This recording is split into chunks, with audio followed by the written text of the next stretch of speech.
Some people were outraged this week after the Cincinnati Zoo shot and killed a rare gorilla. Others outraged that people seem to care more about the gorilla than the safety of a child. I'm sure you remember the story. We're going to show you the video and remind you, you may find this disturbing.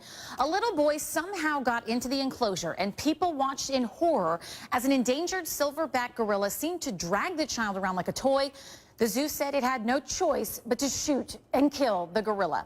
I want to bring in wildlife expert Michelle Garforth-Venter to talk a little bit about this. Good morning to you. You've actually followed a family of these gorillas in Uganda. Tell me a little bit about your first reaction to whether or not the zoo made the right decision. My first reaction is that they did, and I think it was a difficult decision to make because as a conservationist, Thane Mynhart, who was the man behind the gun, that's difficult because he's spent a lot of time with this animal. He knows him well. He's part of their family. There's a trust that has been built up. That decision was not taken lightly. However, it is a child involved. Imagine if it was your son.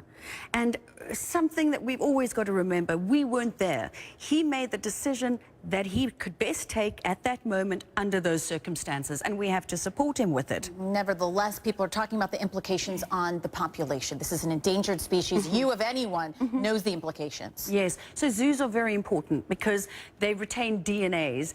They allow us to do breeding programs so that we don't have inbreeding, so that we can keep the numbers up. They're absolutely critical, but where the problem comes is when you have human beings and animals in one zone together. In all these years in conservation, that's what we fight for, is for the harmony of this relationship.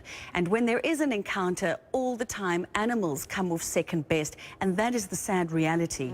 The sad reality indeed. Michelle, we really appreciate your insight. Thanks for being with us. Pleasure.